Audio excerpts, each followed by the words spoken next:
I remember back in 1972 when I was a children's librarian up at the Rogers Park Library.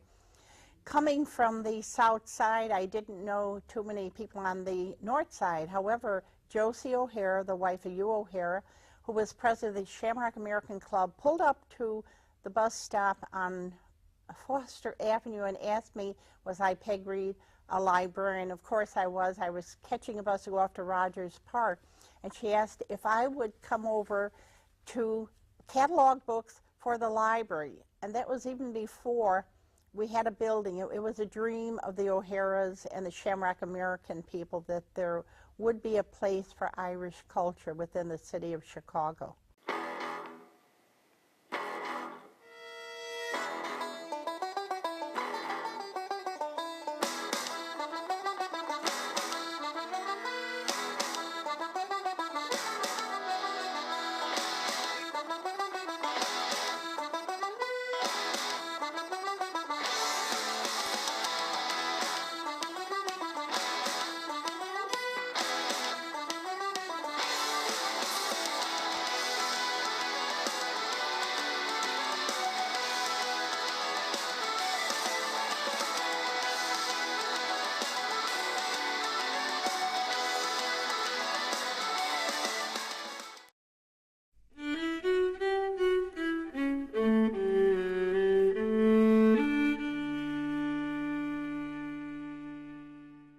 As many of you may or may not know, about maybe 90% of the books that we have right now are donated from people who went in search of what their grandfather had. And it was, so we have a lot of volumes going back to the 19th century and collections of literature from 1904. We have Thomas More's books.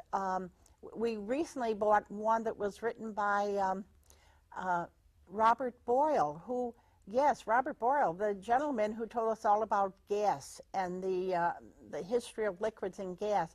He was an Irishman, and it was very revealing to get a lot of these older books because you became aware of how many Americans really have Irish roots.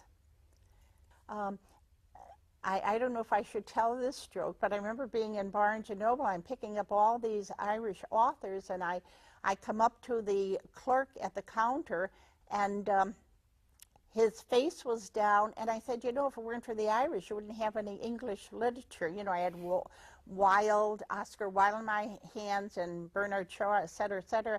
I said, the only one we cannot claim is Shakespeare. Well, he lifted up that face, and you could see the map of Ireland on it, and he said, well, the jury's still out on that one. So. And if I may tell this story, which I believe really belongs to Tom Hatchie, who used to be up at Milwaukee, Marquette University in Milwaukee. And he came into the auditorium one time, and what had been a dilapidated building, you know, that the city was just trying to dispose of, was now a magnificent auditorium that fits about over 600 people, over 600 people. And he said, why should he be surprised? You had a bunch of Irishmen, they didn't have any money, and they decided to buy a building a block long and turn it into a heritage center and use volunteers for labor. So of course the audience laughed because here you're in this gracious auditorium which serves many different ethnic groups in the city of Chicago. And so the dream, it came to pass.